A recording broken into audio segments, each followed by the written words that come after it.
வணக்கம் and welcome to needs cookery channel. எல்லாரும் தீபாவளி, புரட்டாசி, ஷஷ்டி எல்லாம் முடித்து ஒரு நான்வெஜ் மோடுக்கு வந்துட்டீங்க இல்லையா? ஸோ இன்றைக்கி நம்ம ஒரு சீ ஃபுட் லவர்ஸ்க்கான ஒரு நான்வெஜ் டிஷ் தான் பண்ண போகிறோம். ரொம்ப பிரமாதமான இன்னோவேட்டிவான டிஷ்னு நான் சொல்ல மாட்டேன். ஆனால் எல்லார் வீட்லேயும் பண்ணக்கூடிய ஒரு டிஷ் தான், எல்லார் வீட்லேயும் ஃபேவரேட்டாகவும் இருக்கும். ப்ரான்ஸ் தொக்கு. ப்ரான்ஸ் தொக்கில் அப்படி என்னங்க கற்றுக் கொடுக்க வேண்டியது இருக்குது, எல்லாருக்கும் தெரிஞ்ச விஷயம் தானே அப்படின்னு நினச்சிருப்பீங்க. அப்படி இல்லைங்க.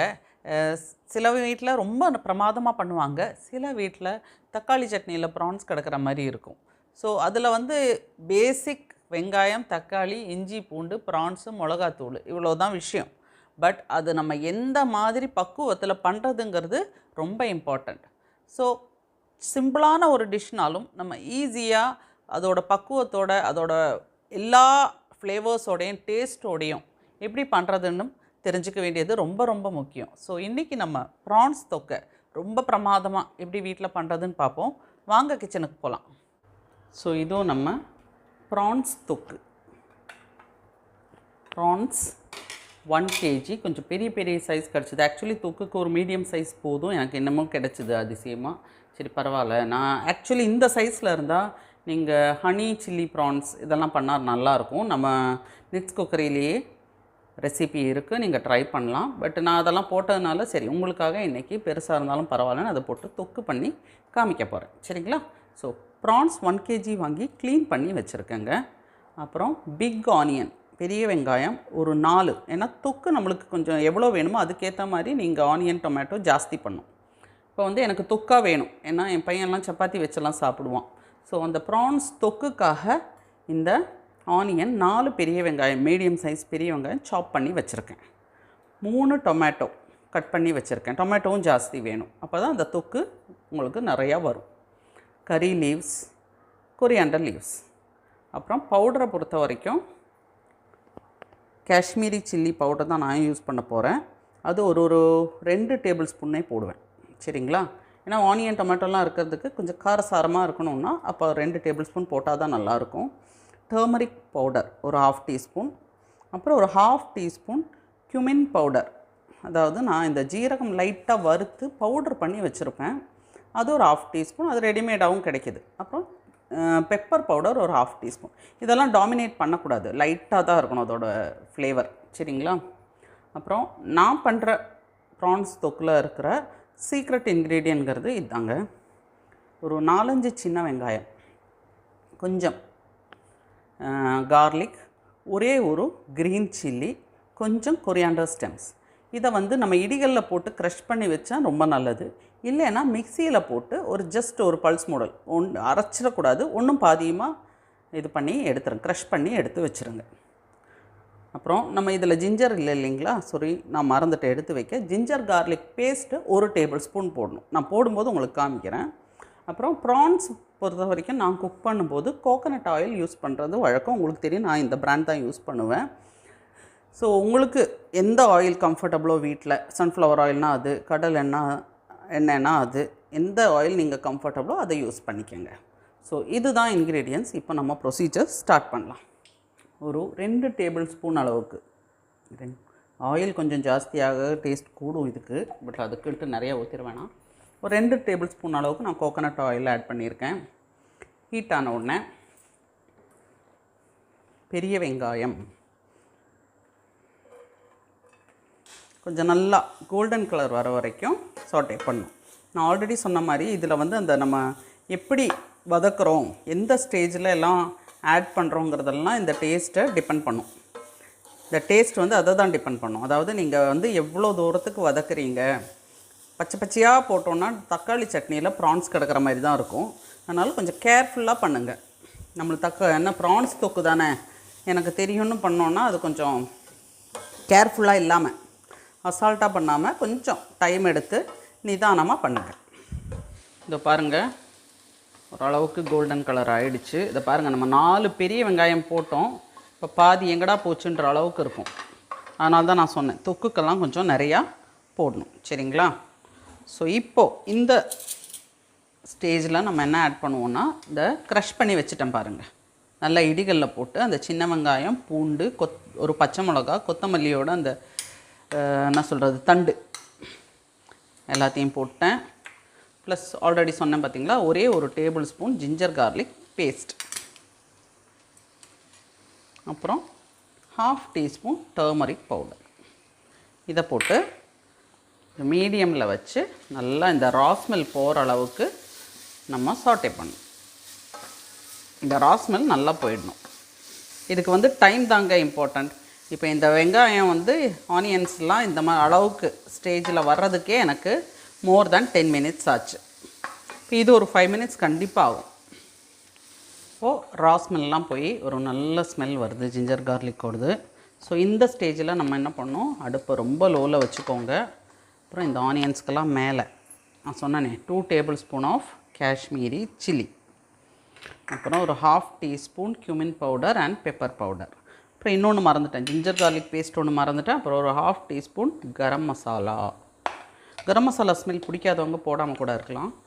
ஸோ அவ்வளோதான். இப்போ இந்த லோவில் வச்சு இந்த மிளகாத்தூள் இதெல்லாம் வந்து பேர்ன் ஆகாமல், ஒரு என்ன சொல்கிறதுக்கு கரிஞ்சிடாமல், ஒரு தீஞ்ச ஸ்மெல் வராமல் நல்லா வதக்கிடுங்க. இப்போ உங்களுக்கு டவுட் இருந்தால் ஒரு டேபிள் ஸ்பூன் ஆயிலும் சேர்த்து வதக்கலாம், ஒன்றும் தப்பு இல்லை, சரிங்களா? ஆனால் இந்த மிளகாத்தூள் மஞ்சத்தூள் இதோடதெல்லாம் இந்த ரா ஸ்மெல் போயிடணும். தட் இஸ் மோர் இம்பார்ட்டன்ட், சரிங்களா? ரா ஸ்மெல் போடணும், அந்த தீஞ்ச ஸ்மெல்லும் வரக்கூடாது. லோவில் வச்சு பண்ணுங்கள், ஓகே? இப்போது இந்த மிளகாத்தூள் மஞ்சத்தூள் ஜீரகத்தூள்லாம் நல்லா நான் சாட்டே பண்ணிட்டேன். இப்போ அதோட ரா ஸ்மெல்லாம் போயிருக்கும். இந்த ஸ்டேஜில் டொமேட்டோ, 3 பெரிய டொமேட்டோ கட் பண்ணி வச்சுருந்தேன். இப்போ இது கூட கொஞ்சம் சால்ட் போட்டால் சீக்கிரம் அது வெந்து போயிடும். நம்ம இது வரைக்கும் இந்த டிஷ்ஷுக்கு சால்ட்டே போடல, ஸோ அதனால் பயப்படாமல் போடலாம், சரிங்களா? சால்ட் போட்டு நல்லா ஒரு மிக்ஸ் கொடுத்து என்ன பண்ணணுன்னா, இந்த ஸ்டேஜில் இந்த மசாலாலாம் எடுத்து விட்ருங்க. ஒரு 1/2 டேபிள் ஸ்பூன் இல்லைனா ஒரு 1 டேபிள் ஸ்பூன் வாட்டர் ஆட் பண்ணிட்டேன். கவர் பண்ணி மீடியம் டு லோவில் வச்சு குக் பண்ணுங்க. அப்போ தான் அந்த டொமேட்டோவோட ரா ஸ்மெல் போகும். இது பாருங்கள், நம்ம இன்னும் அவசரப்படக்கூடாது. பாருங்கள், டொமேட்டோலாம் அப்படியே பீஸாக தான் இருக்குது. இன்னும் ஒரு 5 நிமிஷம், அதாவது பாருங்கள், அந்த சாட்டே பண்ணுறதே கிட்டத்தட்ட ஒரு 20 நிமிஷத்துக்கு ஆகுது. அந்த பொறுமை தான் நம்மளுக்கு இந்த தொக்குக்கு தேவை, சரியா? ஏன்னா ப்ரான்ஸ் வேகிறது சீக்கிரம் ஆகிடும். இதெல்லாம் வந்து கொஞ்சம் நல்லா குக் ஆகணும். அப்போ தான் ஒரு என்ன சொல்கிறது, இந்த கரெக்டான டேஸ்ட் வரும். இப்போ பாருங்கள், டொமேட்டோலாம் நல்லா மேஷ் ஆகி நல்லா வந்துருச்சு பாருங்கள். கவர் பண்ணி கொஞ்சமாக தண்ணி ஆட் பண்ணி ஒரு 2 டேபிள் ஸ்பூன் அளவுக்கு தண்ணி ஆட் பண்ணி ஸ்லோ குக் பண்ணியிருக்கோம். ஸ்லோ குக் பண்ணால் டேஸ்ட் டபுள் ஆகும்.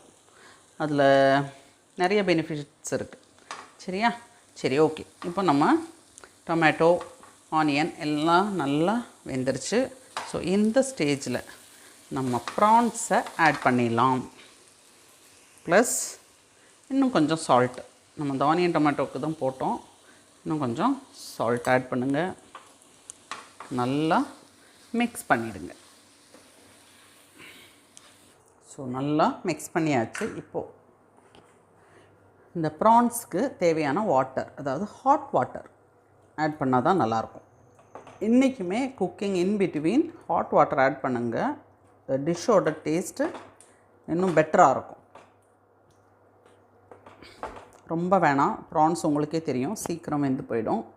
ஸோ கொஞ்சமாக, அதாவது கிட்டத்தட்ட 3/4 கப்பு 3/4 கப் ஆஃப் வாட்டர் நான் ஆட் பண்ணியிருக்கேன். இப்போ எகெயின் கவர் பண்ணி குக் பண்ணுங்க.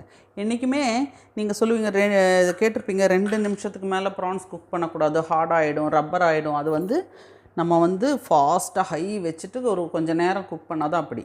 நீங்கள் ஸ்லோ குக் பண்ணுங்கள், ரொம்ப டெண்டராக இருக்கும் ப்ரான்ஸ். இன்னும் நீங்கள் 1/2 அன் ஹவர் குக் பண்ணாலும் ஒன்றுமே அந்த மாதிரி ஹார்டாக ரப்பராக இது மாதிரிலாம் ஆகாது. ப்ரான்ஸ் எல்லாம் நல்லா தண்ணியில் இருக்கிற மாதிரி பண்ணிட்டேன், முழுகிற மாதிரி பண்ணியாச்சு. போதும், இனி கவர் பண்ணி குக் பண்ணலாம். ஆனால் ஸ்லோவில் குக் பண்ணுங்கள், அதுதான் மோஸ்ட் இம்பார்ட்டண்ட். ஸோ இதோ நம்ம ப்ரான்ஸ் நல்லா குக்காக ஆரம்பிச்சிடுச்சு. இனி இந்த வாட்டர் நல்லா அப்சர்வ் ஆகி தொக்கா வந்த உடனே நம்ம ப்ரான்ஸ் ரெடி ஆகிடும். ஓகே, கமான்னு வீடு பூரா வாசங்க, ரொம்ப சூப்பராக இருக்குது. நான் சால்ட் மட்டும் செக் பண்ணிட்டு தேவைன்னா ஆட் பண்ணிப்பேன். இப்போ ஸ்லோவாக வச்சு ஒரு 5 நிமிஷம் ஆச்சு. பாருங்கள், நம்ம ப்ரான்ஸ் சூப்பராக ரெடியாகி வருது. இன்னும் கொஞ்சம் இந்த வாட்டர் அப்சர்வ் பண்ணிட்டோம், அப்புறமா எடுத்துடலாம். அப்புறம் இதுக்கப்புறம் நம்மளோட விருப்பம் தான். இப்போ சப்பாத்திக்கெல்லாம்னா இப்போவே எடுத்தால் நல்லாயிருக்கும். ரைஸுக்குன்னா இன்னும் கொஞ்சம் திக்காக ரைஸில் பெரட்டி சாப்பிட்ணுன்னா இல்லை சைட் டிஷ்ஷாக சாப்பிட்ணுன்னா டிஃப்ரெண்ட் கன்சிஸ்டன்சியில் எடுக்கணும். உங்களுக்கே தெரியும். இப்போ நான் இன்னும் கொஞ்சம் ட்ரையாக இருக்கணும்னு எதிர்பார்க்குறேன். ஆகட்டும். அதுக்கு முன்னாடி நான் என்ன பண்ணுறேன்னா கொஞ்சம் கறி லீவ்ஸ் ஆட் பண்ணுறேன். நல்லா இந்த ஃப்ளேவர்லாம் இறங்கட்டும். கொஞ்சம் கொரியாண்டர் லீவ்ஸ். ஓகே, இன்னும் கொஞ்சம் தண்ணி அப்சர்வ் ஆகட்டும். இதோ நம்ம ப்ரான்ஸ் பாருங்கள், நல்ல ஒரு தொக்கு கன்சிஸ்டன்சிக்கு வந்துருச்சு. இப்போ தாராளமாக எடுத்துக்கலாம். இன்னும் கொஞ்சம் ட்ரையாக வேணும்னா அந்த மாதிரியே எடுத்துக்கலாம். சரிங்களா? இப்போ இதோட டேஸ்ட் என்ஹான்ஸ் பண்ண ஒரு 2 வழி இருக்குது. ஒரே ஒரு டீஸ்பூன் கோகோனட் ஆயில், திட்டாதீங்க, ஜஸ்ட் 1 டீஸ்பூன் தான். அப்புறம் இப்போ கோகோனட் ஆயிலோட என்ன சொல்கிறது, நன்மைகளை பற்றி தான் எல்லோரும் சொல்கிறாங்களே. அப்புறம் கொஞ்சம் கொரியாண்டர் லீவ்ஸ். ஓகே, அப்புறம் ஒரே ஒரு க்ரீன் சில்லி சும்மா 2ஆக உடைச்சி போடுங்க. அந்த ஃப்ளேவர் பயங்கர சூப்பராக இருக்கும். இப்போது இன்னும் ஒரு 5 நிமிஷம் கவர் பண்ணிவிடுங்க. அந்த கோகோனட் ஆயில் ஸ்மெல்லெல்லாம் அதில் ஏறட்டும். ஸோ இதோ நம்ம ப்ரான்ஸ் தொக்கு பாருங்கள். கோகோனட் ஆயில், இந்த பச்சை மிளகாவோட ஸ்மெல்லு எல்லாம் அதில் நல்லா ஃப்ளேவர்லாம் இறங்கி சூப்பராக ரெடி ஆகிடுச்சு. இந்த கன்சிஸ்டன்சி தான் எங்கள் வீட்டில் பிடிக்கும். கொஞ்சம் சாதத்துலேயும் பரட்டிக்கலாம், சைட் டிஷ்ஷாகவும் யூஸ் பண்ணிக்கலாம், இல்லை சப்பாத்தி கூட சாப்பிட்லாம், எப்படி வேணால் சாப்பிட்டுக்கலாம். பாருங்கள், சூப்பராக ரெடி ஆகிடுச்சு. போதும், நம்ம சூப்பர் டெலிஷியஸான ப்ரான்ஸ் தொக்கு சூப்பராக ரெடி ஆகிடுச்சு. நான் சொன்ன மாதிரி நீங்கள் பக்குவமாக பண்ணிங்கன்னா ரொம்ப டேஸ்டியாக இருக்கும். சப்பாத்தியோட, ரைஸோட எல்லாத்தோடையும் போகும். ஆனால் நான் இன்றைக்கி கொஞ்சம் டிஃப்ரெண்ட்டாக எங்கள் வீட்டில் பால் கப்பா, கேரளா சைடில் பண்ணுவாங்க, அந்த டிஷ்ஷோட சர்வ் பண்ண போகிறேன். ஸோ இப்போ உங்களுக்காக நான் இந்த ப்ரான்ஸ் தொக்கை டேஸ்ட் பண்ணி பார்க்குறேன். பாருங்கள், இந்த கிரேவியோட ரொம்ப டேஸ்டியாக நல்லாயிருக்கும். ரொம்ப டேஸ்டியாக ரொம்ப நல்லாயிருக்குங்க. எஸ்பெஷலி இந்த பால் கப்பையோட ரொம்ப சூப்பராக இருக்குது. கண்டிப்பாக நீங்கள் எல்லாரும் வீட்டில் ட்ரை பண்ணி எனக்கு ஃபீட்பேக்ஸ் கொடுங்க. ஸோ ரொம்ப ஈஸியாக ரொம்ப சுவையாக ப்ரான்ஸ் தொக்கு எப்படி பண்ணுறதுன்னு பார்த்தோம். இந்த வீடியோ உங்களுக்கு பிடிச்சிருந்தா லைக் பண்ணுங்கள், ஷேர் பண்ணுங்கள், மறக்காமல் நிட்ஸ் குக்கரி சேனலுக்கு சப்ஸ்கிரைப் பண்ணுங்கள். உங்கள் ஃபீட்பேக்ஸ் கண்டிப்பாக எனக்கு கமெண்ட்ஸில் கொடுங்க. அடுத்த வீடியோவில் சந்திப்போம். நன்றி, வணக்கம்.